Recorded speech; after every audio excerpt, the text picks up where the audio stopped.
We are currently streaming live on YouTube, so hopefully you can all see me. We're just doing a little bit of an introduction now, just waiting for everybody to sign in. We're going to be starting this event in about 5 minutes. So I'll just tell you a little bit about what's already happened while we're waiting to begin. So this is day 2, and this is going to be our final event of Booktastic. We had some amazing authors and illustrators join us for the past couple of days with some really inspiring sessions.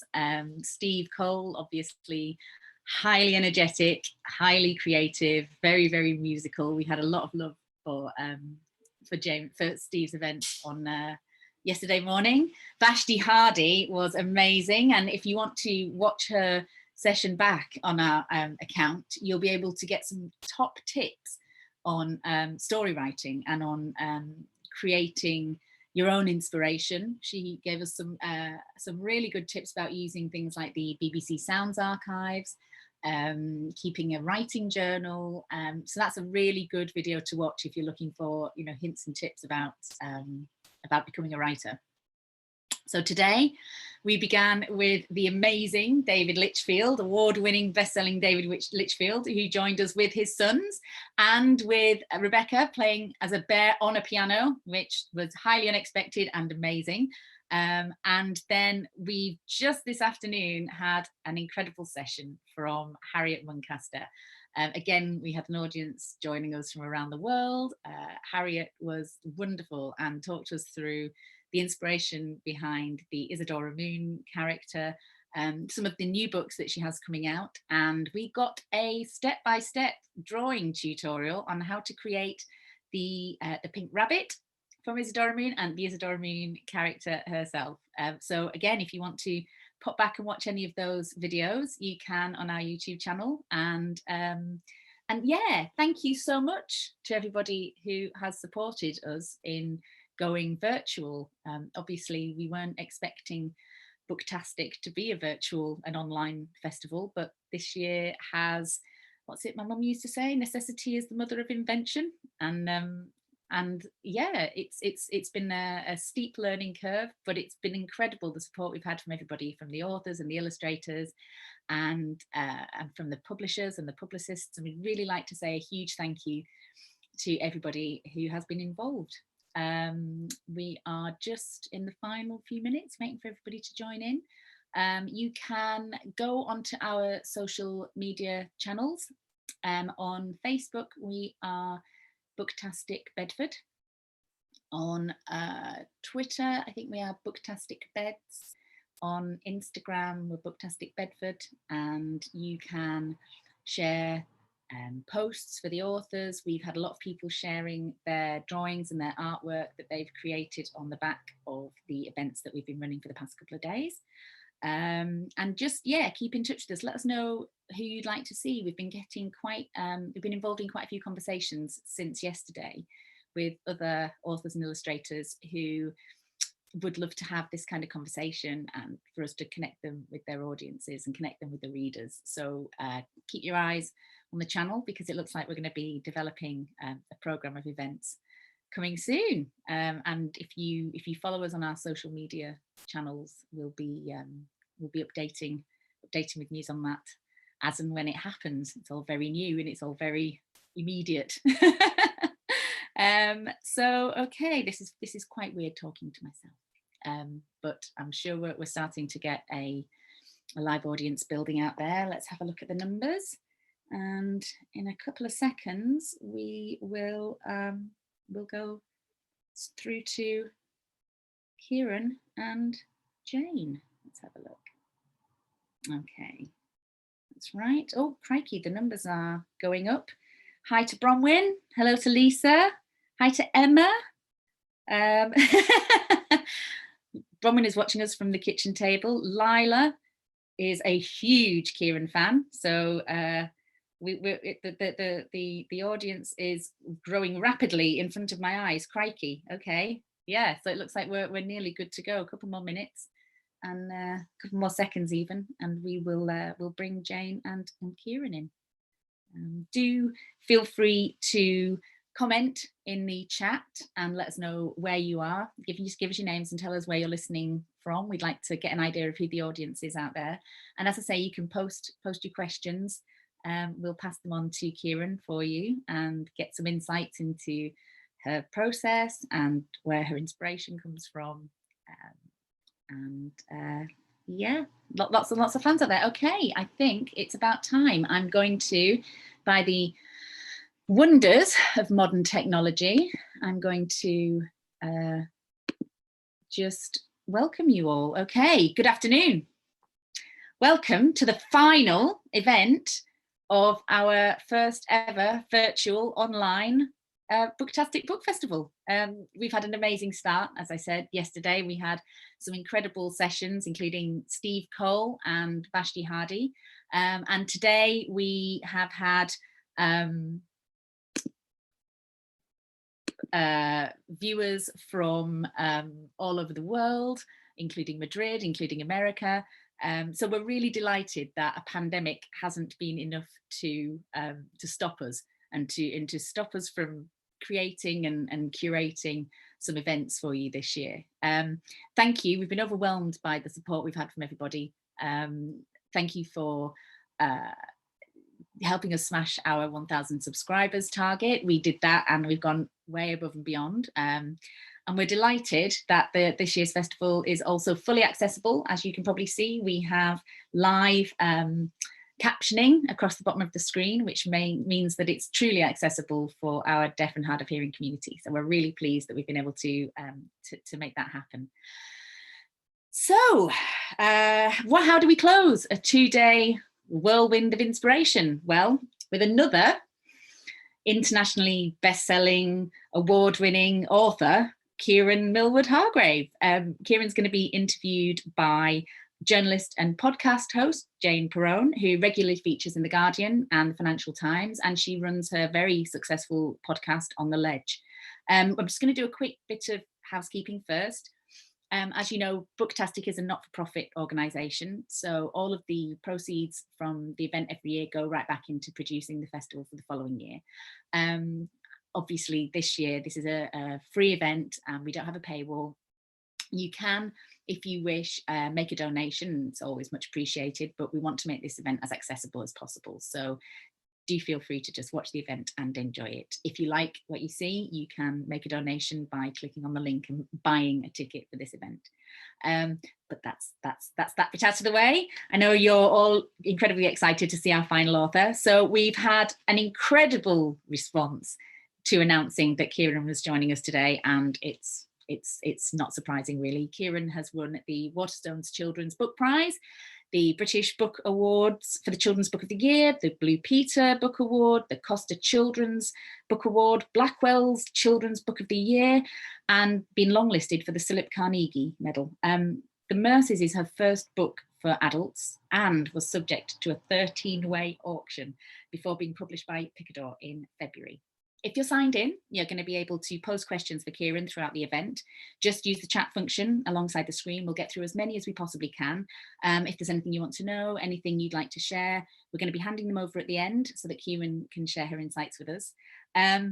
Obviously, we'd usually give Ciaran and Jane a huge round of applause to welcome them, but we can't do that as it's virtual. So if you could hit the like button, we can count up how many claps that we've got at the start of this session. So without further ado, I am going to try and bring in Ciaran and Jane. Let's see if I can make this work. There's Jane and there's Ciaran. Hello, it worked. I'm always quite relieved. I'm never quite sure if it's going to happen. So let me just check that you're all, yep, okay. I am going to graciously bow out. Thank you both very much. Thank you, Rachel, and welcome to Ciaran. I'm very excited. I finished this book this morning over breakfast. My husband kept trying to talk to me about politics, and I was just, be quiet, dear. I'm trying to finish this book. And I was just absolutely breathless for the last few pages. It is a wonderful book. I'm really feel really privileged to be able to talk to you about it, Ciaran. So thank you very much for coming online to do this. It's awesome. It's very exciting to be here. I had no idea about this book. I have to say, it wasn't something that was on my radar whatsoever. And so when it arrived, I was coming at it completely blind, and the opening, it completely blew me away. You're wearing a whale bracelet, a whale necklace, so we will talk about the whale as a symbol and as a character, would you say? But what I wanted to ask first was, what was it that made you want to move into writing a novel for adults away from children's writing, where you'd obviously been hugely successful? And what was it about this particular story that made you keen to tell it through a novel? So I've always known that I just want to write stories. I've always, instead of calling myself an author or writer, I like to call myself a storyteller, because that is the most important thing to me, is I just really want to tell my readers a really great story. And the audience it's for has always sort of come as an afterthought. So even with my debut novel, The Girl of Ink and Stars, which ended up being for children, I didn't actually set out to write a book for children. I just set out to write a story that I would love to read. And I have always continued to read children's books. I never stopped. So it just felt very natural. And then my main character, Isabella, was 13. So it just felt very natural that it was going to be for children. And the next two ideas I had were also very clearly adventure stories that could be for children. But then The Mercies is the first story that I say actually found me. I didn't have to go looking for it. It turned up on my computer screen one day, this photograph of this metal chair that's encased in this sort of cage of dark smoked glass. And this chair has a flame coming out of the seat of it. And it was such a striking image. And I clicked on it, and it turned out that it was by one of my favorite artists, Louise Bourgeois. And it was her last major installation that she made before she died.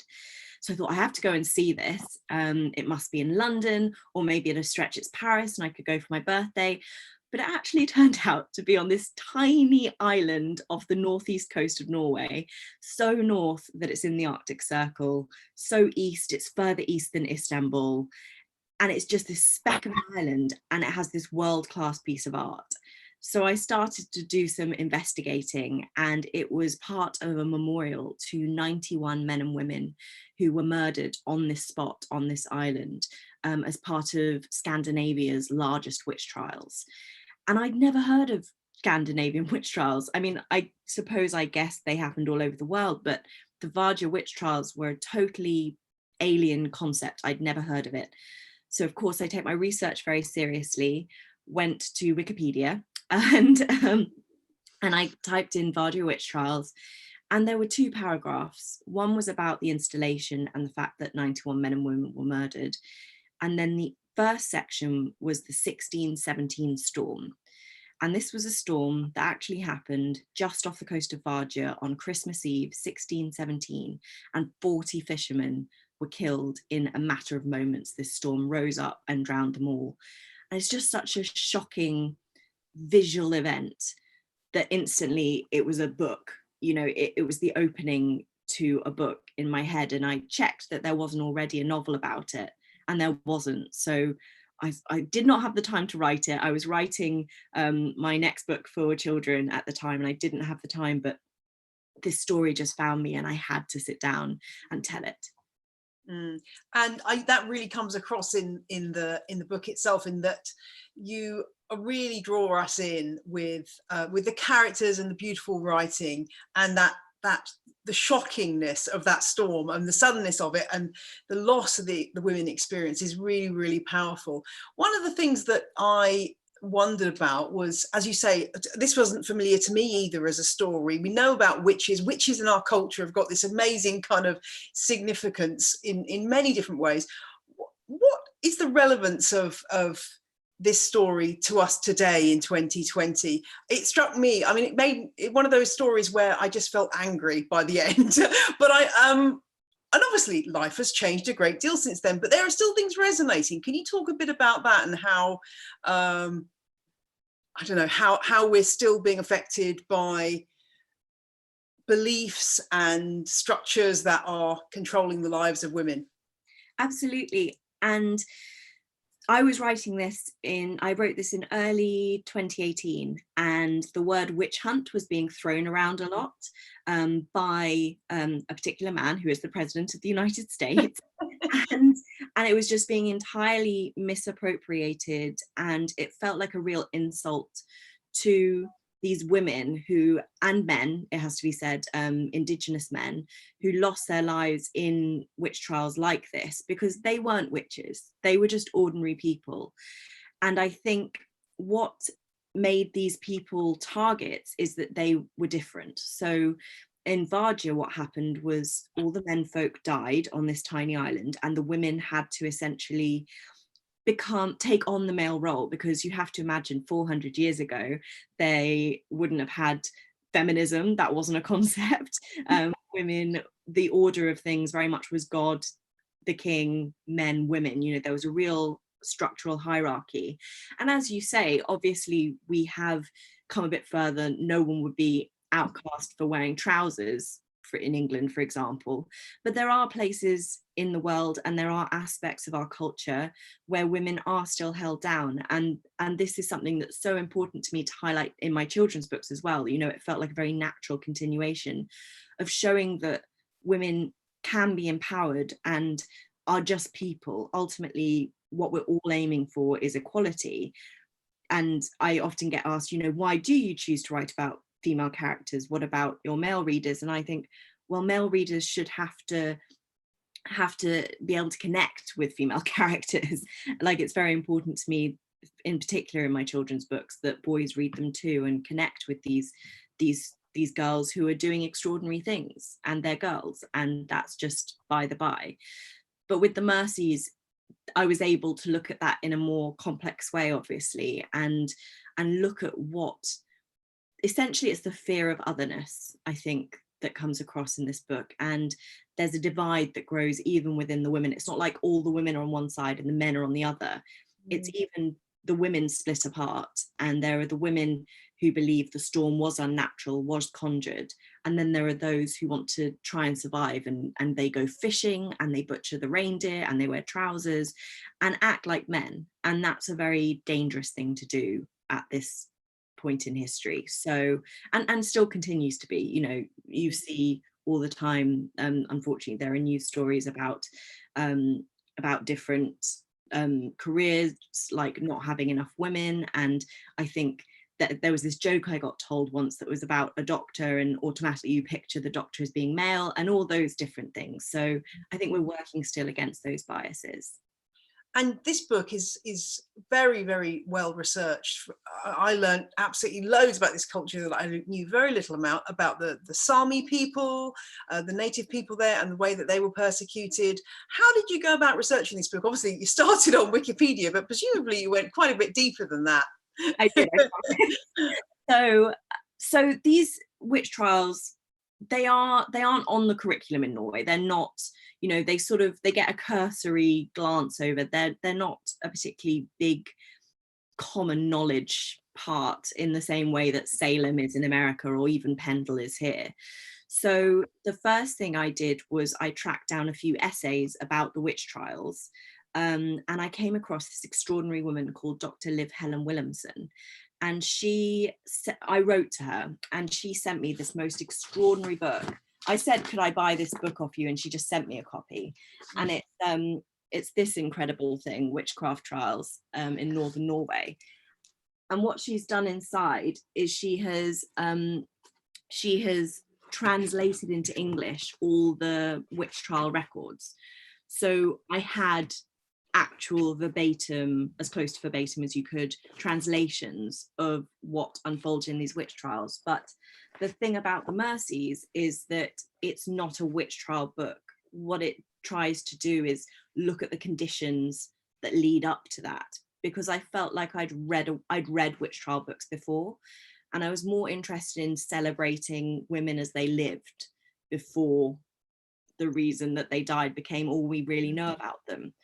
And that was hard, that their normal day-to-day lives just weren't recorded because they weren't of interest. They were normal, working class, poor women. And I met Liv in Tromsø in Norway when I was doing my research, and I said, so this might seem a stupid question, but what did these people eat? And Liv sort of looked at me and went, fish? Like, she didn't know either. And she's the foremost expert on these witch trials. And there's no trees that far north. So what did they burn? What did they build their houses from? All these details that I had to, some of them are educated guesses, but a lot of them are going right back to things like recipes that were passed down, and looking at, for example, there's a flatbread making scene in the book, and that recipe is lifted directly from how they would have made that flatbread and how they would have cured the fish. And all those, just, they might seem like boring details, but they're so important, you know, to celebrate the fact that people could survive in a place like this. I found really moving and extraordinary. I love that flatbread scene. The flatbread scene was really good, and it was so interesting because it was what I love about all those details is they're fascinating to learn about, but also they're not just, you managed to weave it so that they were moving the story on at the same time. So, you know, the two main characters, Ursa and Marin, as they sort of come closer together, and they're so different. Obviously, Ursa's come from this very urbane background, sort of fallen on hard times, but doesn't really know how to do anything. And then Marin is obviously showing her. And I just found that fascinating. And that flatbread scene was brilliant because you're thinking, what has she got? She brings in this huge bag, heavy thing, and you're thinking, what's she got? And I was thinking, what on earth can it be? And then as the scene unfolded, it was really interesting.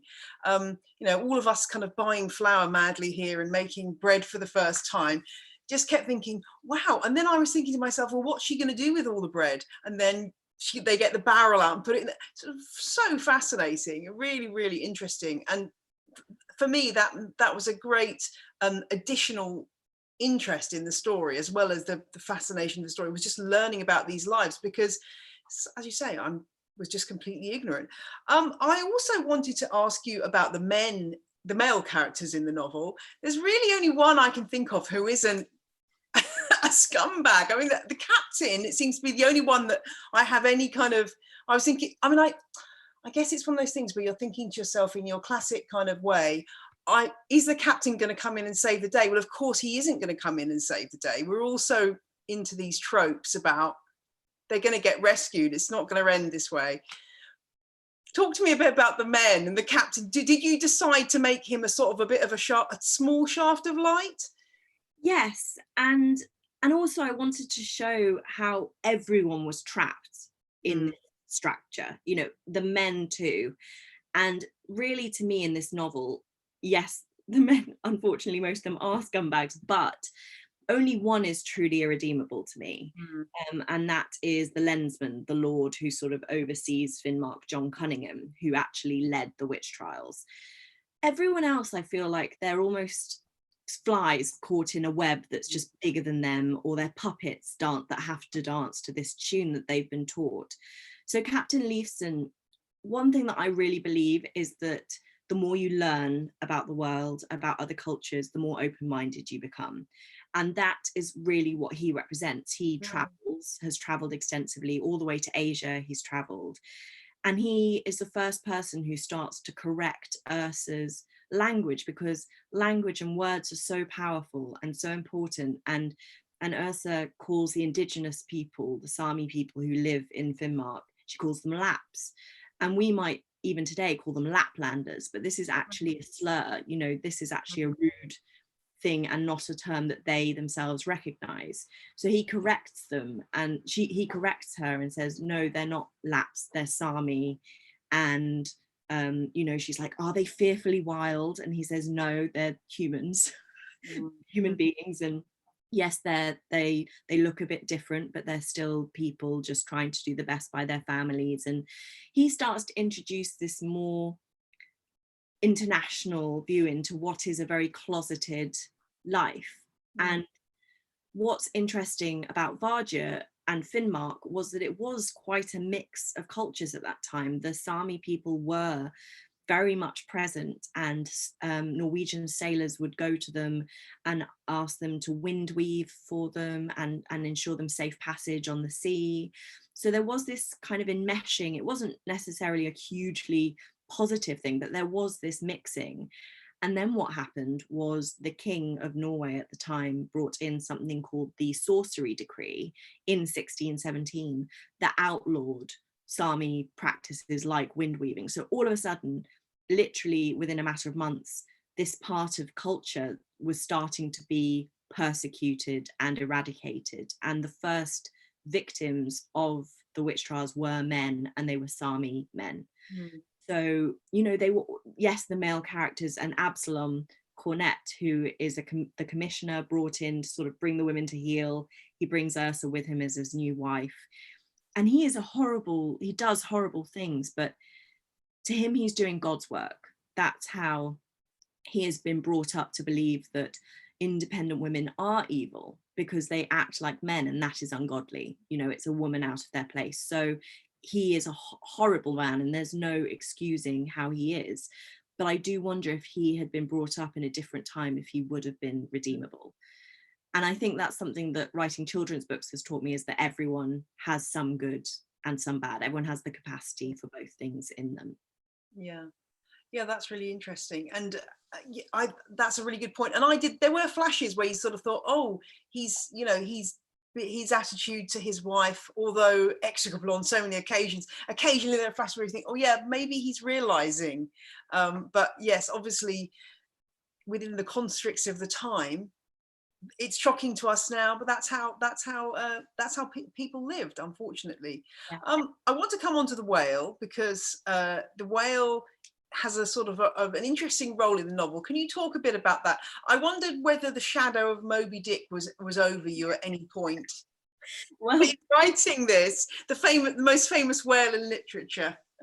Well, I mean, of course, because it's Moby Dick, but I also had ideas around like the Old Man in the Sea, and just ideas about people's relationship with nature and constantly wanting to have dominion over nature and wanting to control this thing that is uncontrollable. And you know, the whale to me represents all those mythical possibilities that exist at the edges of the way these people lived, because, you know, they were the descendants of Vikings. There was this strong mythology, and Christianity was well on its way to eradicating those myths and usurping them, and the churches were being converted into Christian churches. But there was still these beliefs around trolls and fairies, and so to me the whale came to represent, when it comes to Marin in the dream, that's what happened to me. So I toyed around with having this dream at the beginning because it casts an almost supernatural light on what comes after, when actually I'm rejecting that as part of you know, these women weren't witches. I'm very clear on that. But I had this dream about this woman climbing down to a whale, and it felt so potent as an image, and it felt important to acknowledge that possibility of some sort of magical element, even if it very much turns out not to be there.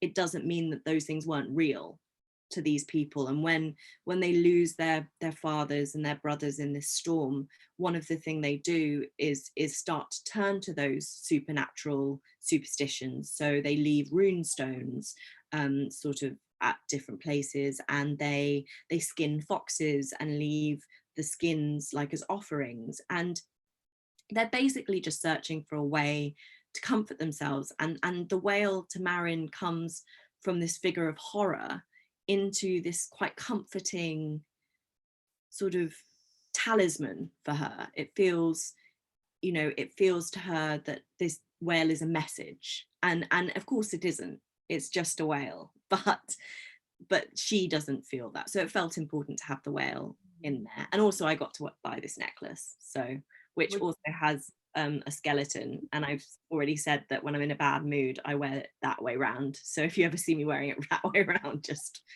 avoid me. Watch out. And how has the book been received? Have you had feedback from people who from Norwegians? Have you had feedback from Norwegians sort of saying, well, we didn't really know much about this either? Hugely, when I was able to travel around and do events, were a high number of you know, more than I'd expect, Norwegians that would come to the events, because And, you know, some of them had heard about them at school, but it's not like, it doesn't underpin their culture in any particular way. And there hadn't been a novel about these trials, because I initially I just wanted to read the novel that I ended up writing. That's why I ended up writing it. Partly was I was just so interested in this storm and then these trials and what happened in between. And yes, the reception from my Norwegian readers that have been in touch has been overwhelmingly positive, but I suppose there might be people who it's not, but I haven't heard from them yet. So I'm happy to keep it that way. And did you get to go and see the Louise Bourgeois artwork that you mentioned at the beginning as your inspiration or your starting point for this whole process? Yes, I went to Varja twice. The first time I went in summer on my own, and it was extraordinary. So in the Arctic Circle, they have the time of midnight sun in summer where the sun doesn't set at all. And it meant that I just couldn't sleep. So there's one hotel on Varja, and the curtains were so thin, and it was just like the light would just leak in all night. And I'd just walk to the memorial, which was it's a very small island. It takes about 25-30 minutes to walk across the whole island.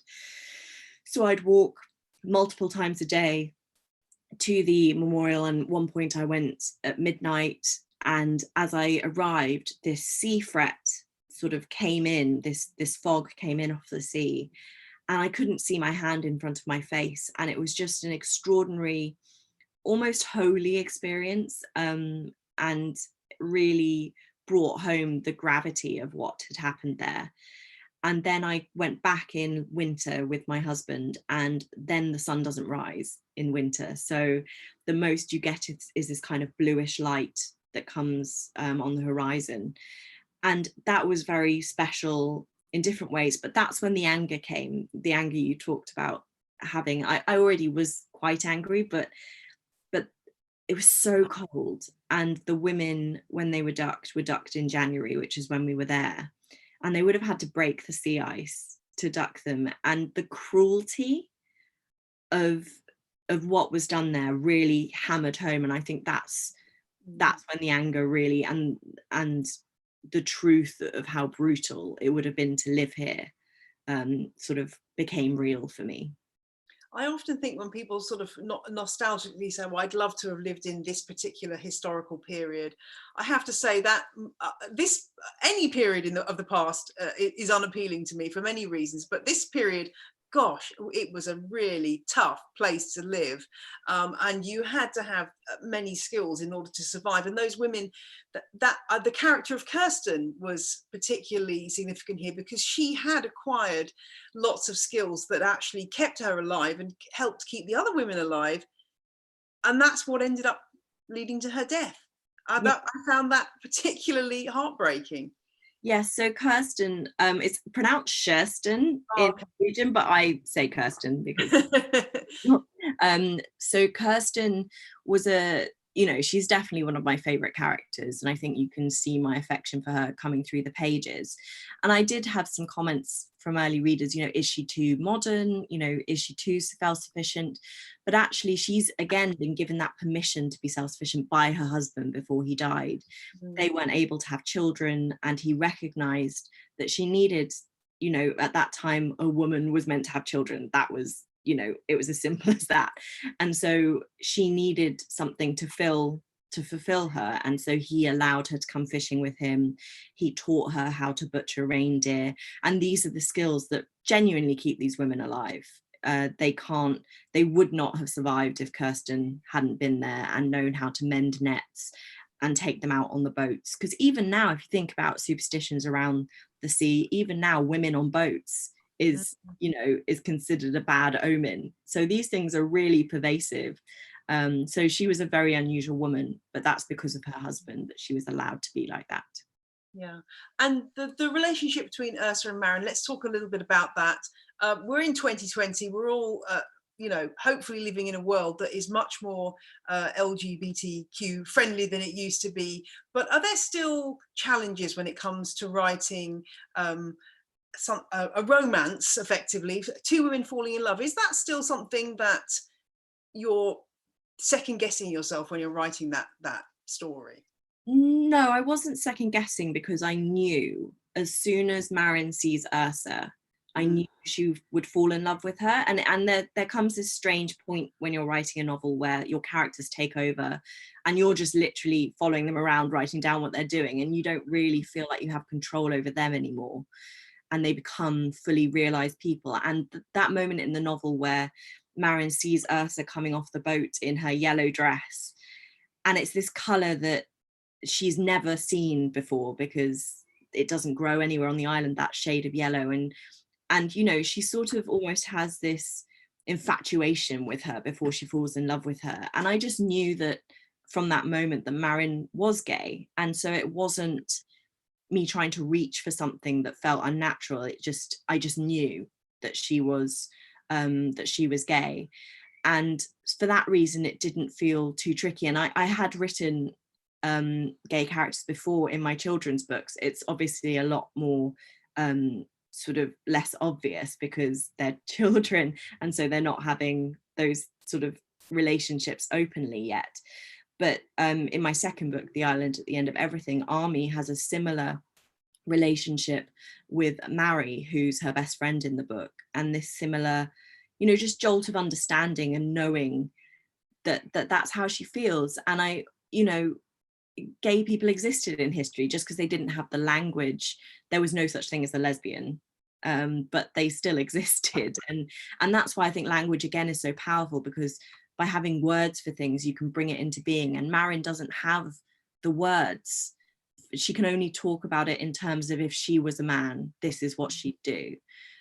Because there's not that language for her. And I really feel for her, and still for anyone who's still in that situation where, you know, even in our far more open-minded progressive society, it's still hard for people to come out to their families. And it's still, you know, I'm bisexual, and it was still hard to openly say that and be proud of that, and just know that it's just part of me. And it's not, it will be great when the day comes when it's not something that has to be declared, but we're not there yet. People still have to speak up and be spokespeople, because it isn't widely, still there's a bit of stigma around it, unfortunately. But I think children are a lot more open-minded now, and you know, I think our generation will raise again another generation of open-minded, so hopefully we're on that trajectory. Indeed. And the end of the novel, you sort of deny us the kind of Mills and Boon version where they go off into the sunset together. Tell me about how you were talking about the characters leaving you, so presumably that was still happening at this point, but obviously in this world they could never really be together, because it wasn't, as you've just indicated, this wasn't anywhere with anyone's consciousness. But how did you craft that ending? Endings always actually feel quite, again, natural. By that time I know my characters and I know the decisions they'd make, and actually my idea for what was going to happen at the end of the novel changed. It became a lot more optimistic. So initially my ending was pretty bleak, and you might argue it's still, you know, it's not that Mills and Boon ending, but there is that hope. And I realized as I was approaching the end and I had this idea of what it was going to be in my head, that it was totally wrong for actually what these characters would then do. And I have very strong ideas as well about what happens after that final page, but I wanted to give my readers, I trusted my readers to bring their own interpretation to it. I really love it in a book when everything's not tied up in a neat bow, and it does feel like you're just dipping out of this life. It's like, I always think of it like a camera where you've been on this journey with someone. It's like the end of a documentary, and then you just leave them, but it doesn't mean that their lives stop. You know, they go on. And I hope that I've given Marin and Ursa enough life and enough personality in this book that readers can decide what they do next, and they may be different from my ideas about what they do, but I think that that's great and interesting. Yeah, so interesting. And I thought I was going to end the book feeling, well, I talked about anger, feeling anger, but also it felt like a very satisfying ending. And I didn't, you know, although I kind of felt like you put me through the ringer emotionally, at the same time, I didn't end up feeling tragic at the end of the novel. There was a sense of hope there that actually they had managed to find a way through this horrendous situation that they were all in, which was the ending was I found it very satisfying. Give some advice, if you can, to anyone listening who might have been struck by the same lightning bolt as you in terms of having a story that possesses you. How does one go about turning that moment of inspiration into a novel? No, that's a really big question. The whole books have been written about it, but I mean, that's what you really need, isn't it, to write a novel? You need that passion and fire in your belly. But then what's next? What's next is really boring, and I think that's why so many people find it hard, is when you get that idea and those butterflies in your belly, and it's, you know, you can see it, it's literally, I'm getting tingles thinking about that feeling because it is so exciting. But some days it's just so hard and it's so boring, and it's just sitting down at your desk and showing up. And I think it was Philip Pullman who said, you know, writing's 1% inspiration, 99% perspiration.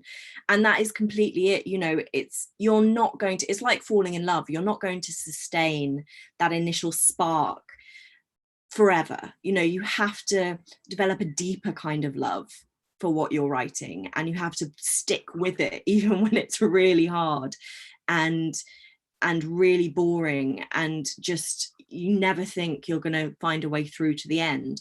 But the fact is, if you sit down for however long you have, you know, I know that I'm incredibly lucky, this is my job, so I have time, which is the greatest luxury when it comes to writing a novel.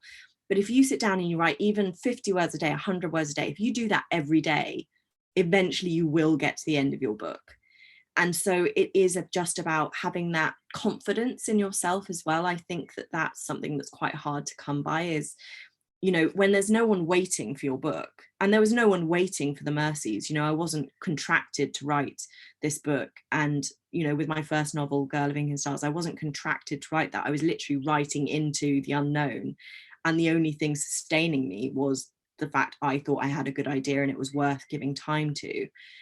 And it's just really hard to develop that kind of confidence in yourself, but just do it, just have it, and surround yourself with people who believe in you too. Talk about your idea, you know, bring it to life for yourself and for other people. And I think all those things make it easier, make that sitting down and just putting words on paper so much easier, because it is dull at points and it is hard. And you know, first drafts are always spectacularly bad. Well, mine are. So it's then about having trust in the process and going back and editing and knowing that you can make it better. I'm very much of the school, sit down and plow it out. Like, don't look back because it's horrible back there. Like, don't look at it until you've got to the end, and then you can go back and make it better. But working with something is better than working with nothing. That's so true. That is a very, very well put description of the writing process, I think. I'm hoping that Rachel's going to fling me some questions from people who are watching. But while that's happening, can I ask what's coming next? Are more adult books on the way, or are you going back to children's fiction? I will always write everything. Oh, my cat's just jumped on the desk, so she may make an appearance. Right. So I always want to be that storyteller. So I just want to be able to write what comes to me. And so I have written 2 more books for children, which are coming out this October and next October. I am writing my second book for adults, which is coming out in 2022. And I have ideas, like I'm constantly developing what I want my stories to do, what I want my stories to say. And I have so many ideas. So all I really want is to be able to just do this forever and tell as many stories as I can, be they for children, adults, teenagers, just anyone who wants them. I want to write them. And have your other ideas come to you for your other books, future and past, come to you in the same sort of way? Or have there been any books which have been a real kind of like grinding it out, kind of figuring out what's going on? That's my usual mode of working. So with Girl of Ink and Stars, I actually just started, I've got the original map here. I actually just started with a map. So I literally just sat down and drew this and I knew I wanted to write an adventure story, and I peopled this map with my characters and sort of followed them, but that was very much trial and error and a grind. You know, I didn't, at that stage, I'd only written poetry before. This was my first book. I was very much learning on the job, and that's been the case with a couple of my other books. The one I had the biggest struggle with was actually my third book, The Way Past Winter, and this I started twice and abandoned 2 different ideas. And it was eventually sitting down and going back to some of my favourite books like The Northern Lights by Philip Pullman or Wolf Wilder by Catherine Rundell. It wasn't until I went back and approached it as a reader that I was able to write the book I wanted to write. So I always think that that's so useful, is just knowing those stories, those books you love are always there for you. And if all else fails, go back to them and you'll discover, you know, what excites you about writing and what excites you about storytelling. Fantastic. Well, I think Rachel's going to join us now to bring us some questions from the viewers. Rachel. Yeah, indeed. We've had an incredible response to your conversation, and it's been absolutely fascinating. My best friend's Norwegian, and I went out and experienced the midnight sun, and it's it's an interesting thing. You hear about it, but until you actually experience it, it's eerie. So you've actually just touched on this first question from Lila. He says, "Hi Ciaran, do you keep a notebook for your ideas and notes in your everyday life?" So I didn't do this to begin with, but it was one of those tips that I kept reading about. You know, have a notebook, write down things, and eventually after my second book I thought I should probably start doing that, like a lot of writers do that. So yes, now I have a notebook for every project. So here are my different notebooks that I've used, and this is my favorite one. This is for The Way Past Winter, and I found this beautiful, and it belonged to someone called Rune Blix Hagen, Tromsø. So it's a book that's been made into a notebook. And so I gave one of my characters the name Rune. So but the notebooks in themselves have become inspiration, sources of inspiration. So there's another map that I made. So yes, I absolutely do that. But that's something that didn't come naturally to me. That's something I had to train myself into the habit of. That you've just mentioned something there actually that touched upon another question that somebody else has come up with, Elizabeth, who says, "How do you create the names for characters? I've heard other authors say that they just discovered the names of their characters and that they didn't create them. Is this the same for you?" Sometimes it is like that, just a weird coincidence. Sometimes if I'm signing books for readers and I love a name, so originally The Way Past Winter was called The Winter Sisters because I signed a book to the Winter Sisters, and I just thought that was a great title. So I will like magpie, like steal people's names if I really love them. But also if I'm writing, often my books are set in history. If I'm writing a period piece, what I'll do is I'll look at common names for that geographical location at that time. And you just know, you know, when you look at someone and you can tell if their name suits them or not. It's like that. It's a very instinctive way that I work, and you just sometimes know that a name suits, and I will sometimes change names if they don't suit them at a later stage. Okay, that's really interesting. Yeah, because I don't know about you, Jane, but it took me ages to name my daughter, because sometimes names don't work and don't fit, and if you see the character of somebody, then you've got to get it right. Okay, Ciaran asks, who is your favorite character in the book? I think you mentioned you liked Kirsten, didn't you? Yes, I love Kirsten. To be honest, my favorite character to write was actually Absalom. Like, because he grew more than any other character in the book. Initially he was just this carbon cut out like villain, like you could hear the bad music every time he was in the scene. But then I got to know him, and I got to, you know, obviously I hate him, but I also really got to understand him. And that was an interesting experience. But in terms of who I'd like to be friends with, Ursa, like I think she's just such a wonderful, warm person who manages, despite all evidence to the contrary, to maintain her kindness. And I think when people are traumatized, they often can be hardened by it, but actually staying soft and staying kind and staying able to love and forgive is such a strong thing to me. So Ursula I really admire. Seems very much to, I mean, I know people often talk about the nature nurture debate, and Ursula seems to be very much coming down in the way of nature, because as you say, how does somebody become so kind and gentle within such a cruel and difficult structure that they're brought up in, and then she moves into. So yeah. Okay, now, sorry, I'm scrolling through. There are so many questions here. Oh, okay, this is an interesting one. I didn't realise that there was a play for The Girl of Ink and Stars, and it's been hugely enjoyed by Lila, and she asks if there will be a play for the Mercies. Oh, I would love that. And I have actually talked to one of my friends who's an incredibly talented theatre maker, Max Barton, and he directed my first ever play that I wrote a few years ago, Boat. And I think he would do a spectacular job, but especially at the moment. Oh, yeah. It's not going to happen anytime soon, unfortunately, but I love the theatre. There's nothing quite like live theatre to me. Like, I love being in that room and just being transported. One of my favourite plays was Coram Boy, the Jamila Gavin novel. I saw it when I was about 14 at the National, and I just remember the impact it had on me. I think books can so often be incredible plays, and I would love that to be the case here. Ooh, fingers crossed, we'll have to keep an eye out then.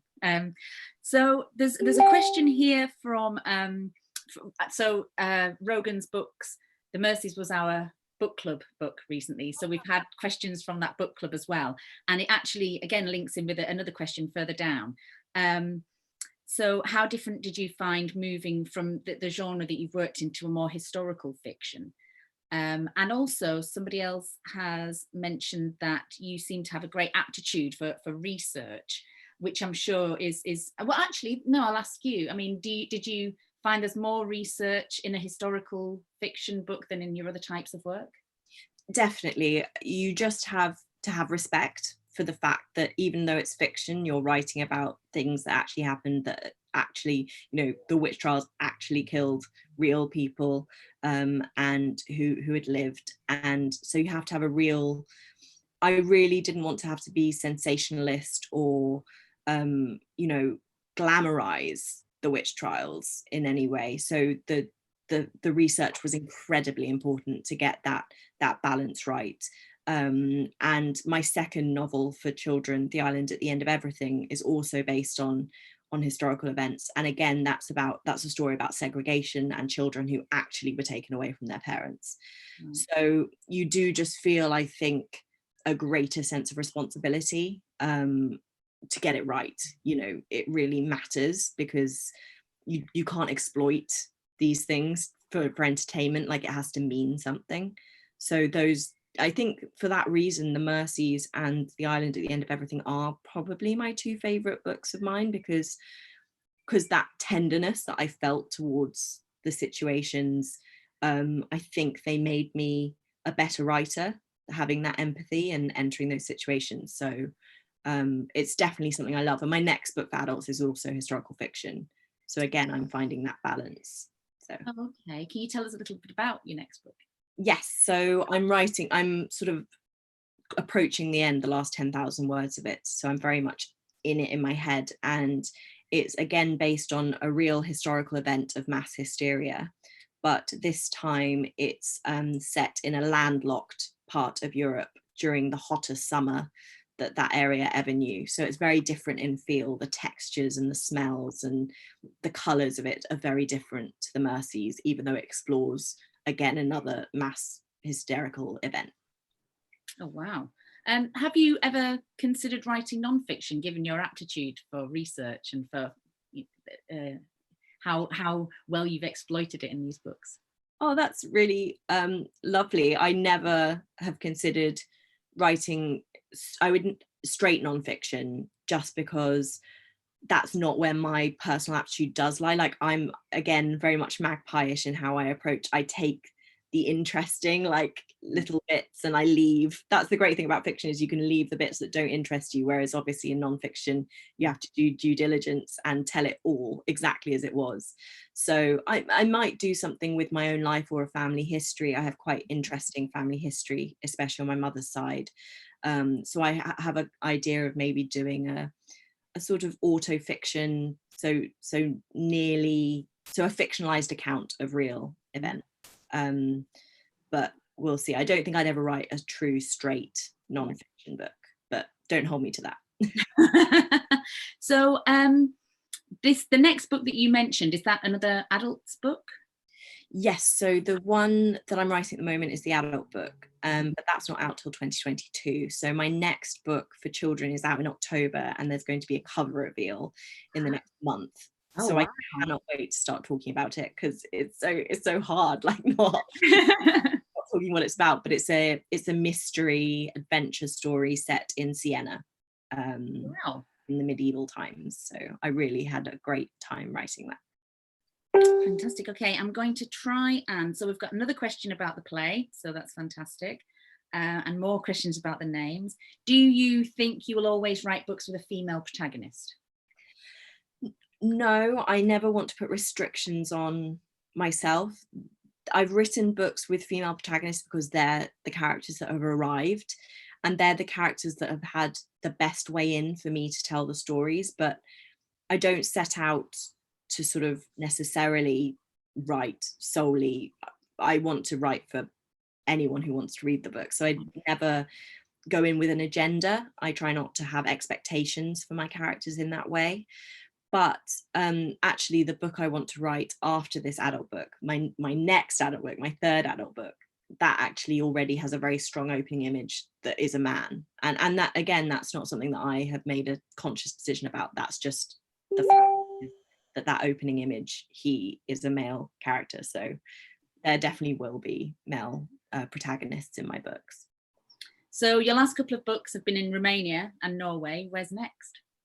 So next is this Central Europe location that I cannot yet reveal. And then there's Siena, obviously. And then next year, the book is set, my children's book that's coming out next year is set in the Orkneys, the Orkney Islands. So yes, I love traveling in my books, mostly with the hope that I can go on research trips, which obviously isn't possible at the moment, but you need to pick a spot that you want to visit and then weave that through. No, it's like, yes, this is tax deductible. Research. Jane, have you got any more questions? Or are you? Well, I just wanted to know how you're coping with the current pandemic, how that affects your writing day. Are you able to kind of shut out all the things that are going on in the outside world and concentrate on those last 10,000 words? I feel unimaginably lucky. I've got a garden. I have a cat, which is a great distraction. I have a husband. He comes after the garden and the cat, but you know, he's and I've, you know, as a writer, this is how I work when I'm on deadline. You know, I don't see people, I don't leave my house, I don't really change out of my pajamas. So in that way, I feel incredibly lucky. Obviously, it's so much harder because I miss my family so much. I miss the sea. I go and visit my grandparents in Norfolk when I'm writing drafts, because I just find it easier to focus if I can swim and sort of be with them. And so obviously it's harder, but I'm counting my blessings every day, and just really hope that everyone I love comes through safely. That's sort of what I'm focusing on. But obviously it's hard. It's hard for everyone. But it's made me realize how lucky I am, and I love living where I live. You know, I live in Oxford, and I've got countryside literally on my doorstep, and we've just started to be able to swim in the river. So I'm very lucky. Amazing, fantastic. Thank you so much. We've had an incredible response from everybody watching, and it's been fascinating listening to you. I personally loved the Mercies, and when I handed it over to Jane, I was like, you're going to love it. Thank you so much for joining us and for being part of this. We really appreciate you taking part and being part of our book festival. To anybody who wants to ask anything else of Ciaran, you can always contact her on social media, on Twitter. You can go to our Facebook pages or our other social media pages and post any questions there, and we'll happily pass them along. Thank you to everybody who has watched and who has been involved. It's been an absolute pleasure, and we are just so pleased to have been able to keep bringing bookie events to all of you families out there throughout the pandemic. We won't let COVID-19 stop us. Thank you so much to everybody, and thank you, Jane and Ciaran. Thank you, Jane. Thank you, Rachel. Thank you, thanks.